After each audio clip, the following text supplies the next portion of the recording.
Estamos no ano 5.785 desde a criação do homem no Jardim do Ganheden e no Jardim do Éden, onde Adão e Rava foram criados.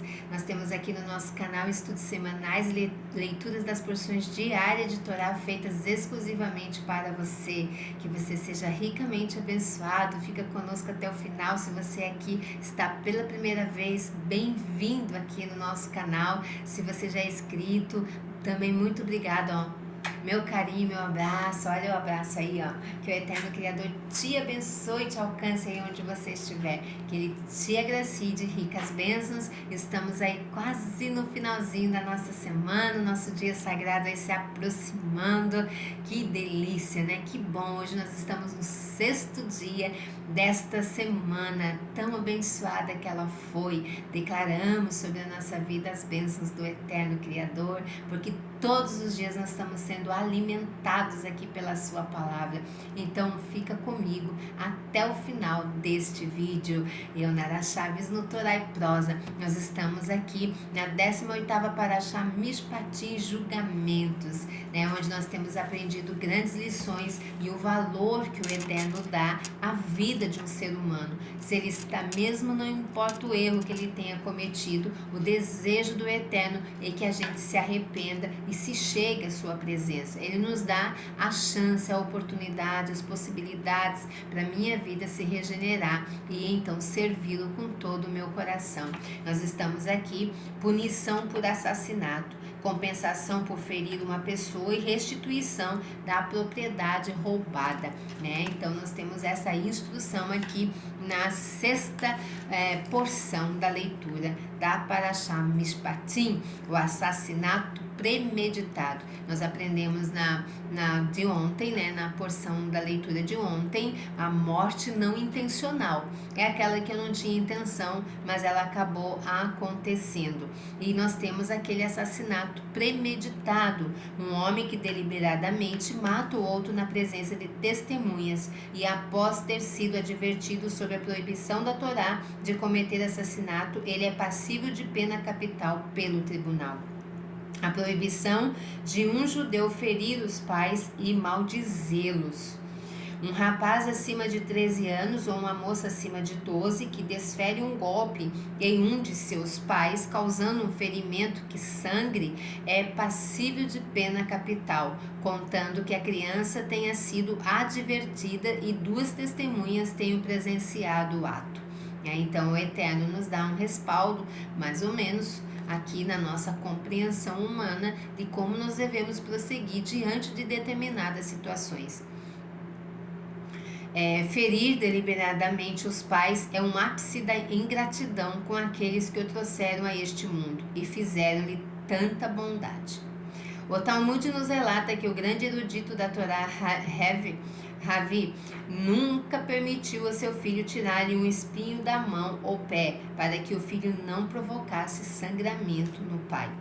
Um rapaz acima de 13 anos e uma menina acima de 12 que amaldiçoou um dos pais com um dos nomes de Elohim é passível de pena capital. Se foi advertido e a maldição foi pronunciada na presença de 2 testemunhas, esta lei se aplica mesmo se os pais já são falecidos. Olha só. Mesmo assim, os pais tendo falecido, essa pena capital ela é aplicada ao filho que desonrou seu pai. Compensação por ferir uma pessoa. Se uma pessoa desferindo um golpe em outra causa-lhe danos em uma ou mais dos 5 maneiras abaixo, deve pagar restituição. Lembra aquilo que eu falei na porção da leitura passada? Que nós precisamos, com nossos erros, entender o que eu pequei contra o Eterno ou contra o meu próximo. E se eu pequei contra o meu próximo, eu preciso restituir ou não? A lei da restituição, ela existe e deve ser cumprida. Então a gente precisa, porque muitas vezes nós nos enganamos e nos perdemos aí por não ter esse conhecimento.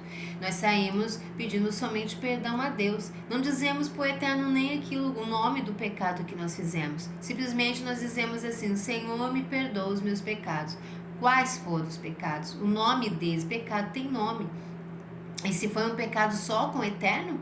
Ou foi um pecado né, de eu transgredir o que o Eterno deu para mim como ordem e eu pequei contra o meu irmão. Eu peguei algo dele, eu preciso restituir, porque só pedir perdão não basta. Por isso que muitas vezes nós pedimos perdão, nós choramos, reclamamos, murmuramos, mas nós estamos ali. Estamos ali do mesmo jeito, nossa vida não sai do lugar, porque a gente não tem conhecimento, mas o Eterno está aqui nos agraciando com a sua palavra, nos presenteando, A palavra do Eterno é um presente muito lindo para a nossa vida. Então aqui deve pagar restituição. Nezek, causar ferimentos físicos. Eu fiz um ferimento físico, devo restituir.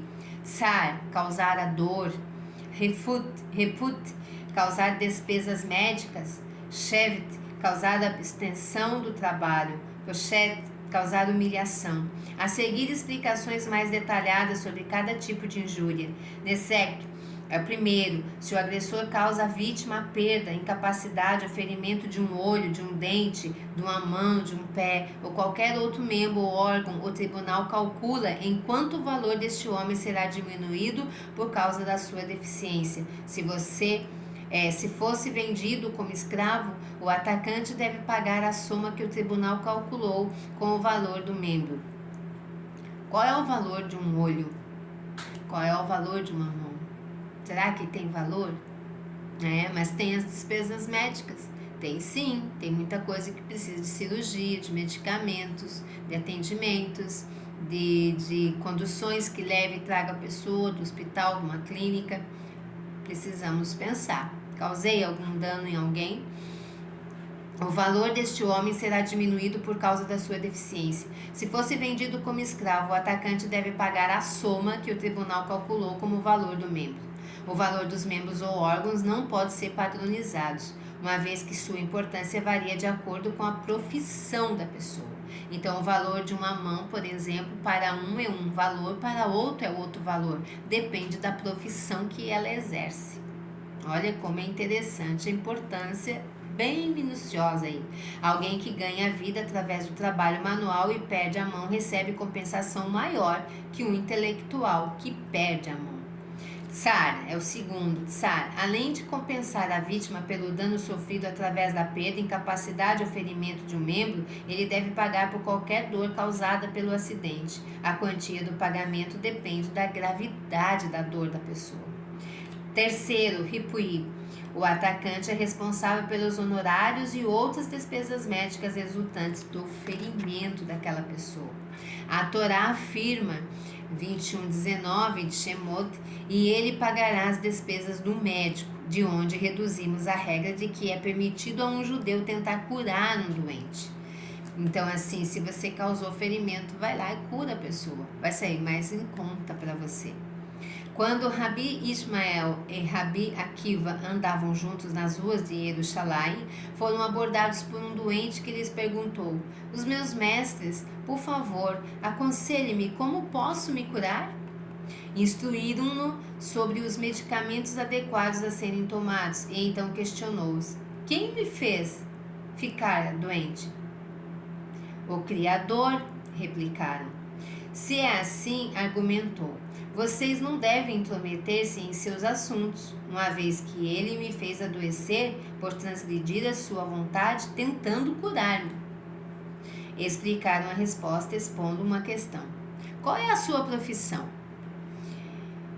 Sou fazendeiro, retrucou. Quem faz as uvas de seu vinhedo crescerem? Perguntaram-lhe. O Criador, foi a sua resposta. Por que então você semeia? Por que você então semeia, era cultiva o vinhedo, intrometendo-se em seus assuntos? Perguntaram. O vinhedo não produzira, respondeu, a não ser que eu limpe a terra, tire as pedras, fertilize e are a terra. Então demonstraram-lhe agora. Percebe a tolice da sua pergunta? Os homens reagem da mesma maneira que as plantas do campo. Como a planta se desenvolverá apenas se for nutrida e aguarda adequadamente, assim o corpo humano florescerá somente se lhe fornecerem nutrição e medicamentos adequados. Quarto, Shevet. Se o agressor causar perda financeira à vítima, impedindo-a de comparecer ao trabalho, deve pagar por cada dia que a vítima faltou ao trabalho. Quinta, pochette. Mesmo se um homem insulta outro verbalmente ou desfere um golpe que não causou dano real, mas apenas humilhou, é a dor da humilhação aqui. O assunto é levado ao tribunal. Os juízes estimam o total da compensação financeira que é devida à vítima pela vergonha que ela sofreu. O atacante deve pagar a soma determinada pelo tribunal. Embora o atacante compense a vítima pelos danos, o Eterno não o perdoa, a menos que se peça perdão à vítima. Lembra do que eu falei lá atrás? Esta não deve ser mesquinha e deve perdoar o atacante. Então, a pessoa que foi ferida não pode ser mesquinha também. Ela também deve perdoar aquele que lhe atacou. Um dano causado por um animal pertencente a um judeu. Se o judeu é proprietário de um animal e este causa dano, a Torá estipula quanto deve se pagar pelo prejuízo. Se um dos seguintes animais causa dano, o dono é responsável pelo pagamento total do prejuízo: o lobo, o leão, o urso, a pantera, o leopardo ou a serpente, já que são animais selvagens. São propensos a causar danos, portanto, o dono é completamente responsável pelos seus prejuízos. Não adianta dizer que ele domesticou o animal, ele deveria tê-lo guardado cuidadosamente para evitar os danos. Se um animal doméstico, em geral inofensivo, causa dano, o dono deve pagar metade do dano. Se o animal tem chifre, como o boi ou a cabra, mas geralmente não ataca com seus chifres, o dono paga a metade dos danos causados. Se o animal ataca uma pessoa ou outro animal em 3 ocasiões, o dono é advertido pelo tribunal que cuide do animal. Este é considerado um animal advertido. Depois disso, o dono deve pagar a totalidade dos danos causados pelo animal. O que acontece se um animal mata uma pessoa? O animal é apedrejado pelo tribunal até morrer. É proibido ao dono fazer o abate do animal antes de ser apedrejado para comê-lo ou vendê-lo. Se este animal já matou pessoas com seus chifres em 3 ocasiões, o seu dono já foi advertido, ele é considerado um animal advertido. O dono então paga uma soma de dinheiro estipulada pelo tribunal à família da vítima. Se o animal não era advertido, é apedrejado, mas o dono não deve pagar nenhum dinheiro. A restituição de propriedades roubadas. Qualquer tipo de propriedade, ela foi roubada, ela deve ser restituída. A Torá nos proíbe tomar o que não é nosso. Roubar está proibido, mesmo que o objeto seja de valor escasso. Se um homem roubou algo de outro judeu, este deve compensá-lo pelo roubo da seguinte forma: se 2 testemunhas percebem um artigo roubado entre as posses de um homem ou em sua propriedade, o ladrão deve devolver o próprio artigo e ainda acrescentar o equivalente de seu valor em espécie. Se já não puder devolver o artigo roubado, deve restituir o dobro do valor do artigo, pagando o dobro daquilo que ele roubou. Esta lei aplica-se apenas nos casos em que o ladrão agiu furtivamente, ganav. Contudo, se alguém roubou em plena luz do dia, gazian, deve restituir apenas o item roubado, mas não o valor em dinheiro.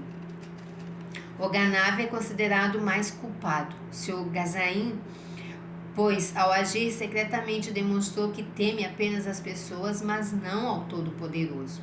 A Torá exige reembolso maior para um boi ou carneiro roubado. Se alguém rouba um boi, abate-o e vende, deve reembolsar o valor de 5 bois. O reembolso por um carneiro roubado é de 4 carneiros. A Torá pune o ladrão de bois e carneiros mais severamente que o que rouba qualquer outra propriedade, pois esses animais constituem a propriedade mais valiosa de um fazendeiro, sem a qual a sua subsistência fica ameaçada. Porque o reembolso por um carneiro é quadruplicado, enquanto a Torá exige reembolso de 5 bois para um boi roubado? Primeiro, o boi é o mais valioso dos dois, uma vez que realiza trabalhos para o seu dono, enquanto o carneiro não faz.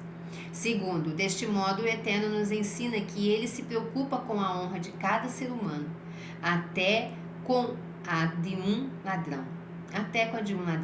Enquanto rouba o carneiro, o ladrão tem que degradar-se, pois carrega sobre os ombros. Um boi, contudo, é facilmente levado embora. O Eterno leva a sua vergonha em consideração e diminui o pagamento. A proibição de enganar. A Torá considera ladrão não apenas aquele que rouba propriedades, mas também o que age de maneira enganosa com os outros. Incluídos nesta categoria estão aquele que insiste para que o outro jante consigo, enquanto em seu íntimo não deseja tê-lo como visita. Aquele que oferece presentes a outro, sabendo de antemão que estes não o aceitarão. Um vendedor desonesto no que concerne a pessoa a pesos e medidas. O vendedor que mistura artigos de alta qualidade com mercadorias mais inferior, enganando assim o comprador. Algumas leis sobre danos causados pelo fogo. Se um judeu acendeu um fogo que causou dano, tem que pagar o dano completo, mesmo que tenha feito fogo em sua propriedade. Se este se estender à propriedade de outra pessoa, deve pagar a totalidade. Se o fogo causou dano a outra pessoa, o homem que causou o incêndio deve os 5 danos enumerados acima. Se um judeu é responsável pelo incêndio da casa de outra pessoa, paga não somente pela casa, como por outro que ela contém. O que aconteceu ao homem que prejudicou uma propriedade pública? Um homem estava tirando pedras de seu jardim, inclinando-se, recolhia as pedras e as jogava por cima da cabeça até a rua. Um justo que passava disse: Amigo, não estás agindo corretamente. Estás jogando pedras de uma propriedade que não é tua a outra propriedade que é tua. Que maneira curiosa de falar! Zombou o homem, riu das palavras do justo e continuou jogando pedras à rua. Alguns meses mais tarde, o homem perdeu seu dinheiro e foi obrigado a vender o jardim para pagar as dívidas. Ao passar pela rua em frente ao jardim, tropeçou e caiu. Quem foi o idiota que pôs pedras no meio da rua para fazer tropeçar quem passa? Pensou. Logo se lembrou. Ele mesmo o havia feito. Eram as mesmas pedras que havia jogado de seu jardim alguns meses antes. O justo tinha razão. O jardim realmente não lhe pertencia e a rua não era propriedade sua, mas pertencia a todos. Na próxima vez terei cuidado para não estragar a propriedade pública, pensou o homem, enquanto se levantava do chão e continuava o seu caminho. O que o judeu deve pagar se usar os bens de outro judeu e os estragar? A Torá divide as pessoas que cuidam dos bens de outro em 4 grupos. Primeiro é o guardião, não pago. Se um judeu cuida da propriedade de outro como favor, sem cobrar, e por acidente perde ou estraga algo, deve pagar pela perda do dano? Segundo a Torá, o guardião não paga. Não tem obrigação de devolver o que estragou. Os juízes do tribunal fazem jurar que não foi negligente no cuidado do animal ou da propriedade. Se foi negligente ou se causou o dano ao propósito, deve pagar por ele. Segundo, o guardião paga. Se o judeu contrata outro para cuidar de seus bens e o contratado estragou alguma coisa por acidente, não tem obrigação de pagar por ela. Porém, se algo foi roubado ou perdido, tem que pagar pelo dano. 3. Uma pessoa que aluga um animal ou objeto, as leis relativas à pessoa que aluga um animal ou objeto de outro são as mesmas que as aplicadas no segundo caso, o guardião paga. 4. Uma pessoa que pede um objeto emprestado, se um judeu pede emprestado algo que pertence ao outro e o perde, ou é roubado, ou acidentalmente se quebra, deve pagar por ele. Não obstante, se o quebra ou danifica durante o uso normal, não é obrigado a pagar pelo dano. A mitzvah do tribunal de executar quem pratica feitiçaria. O tribunal deve executar alguém que pratica feitiçaria na terra de Israel, apesar da Torá anunciar a advertência dizendo: não permita que uma bruxa viva. 22:17. Homens e mulheres devem igualmente ser punidos. A razão por que a Torá especifica mulheres é porque bruxaria era mais comumente praticada por mulheres. Quando o Todo-Poderoso concedeu aos justos poder para realizar milagres, ele simultaneamente também concedeu à humanidade a habilidade de realizar feitiçaria, através dos poderes da impureza. Assim sendo, as pessoas têm livre-arbítrio para decidir entre a luz e a escuridão. Exercer bruxaria é considerado rebelião e negação dos poderes dos céus. Então tudo está sobre a ordem e controle do Eterno, e nós não podemos mexer naquilo que o Eterno designou para nós. Aqui fica a nossa lição dessa semana tão abençoada. Amanhã nós estamos em Shabat, Deixo Terrilinha aqui com você no dia de Shabat. Que o Eterno te abençoe e te agracie. Se você não é inscrito, se inscreva no nosso canal, nos ajude a crescer. Muito obrigado por ficar aqui conosco e que essas lições sirvam para o nosso andar e o nosso caminhar e elevação espiritual. Que o Eterno te abençoe. Lehitlaot. Até a próxima.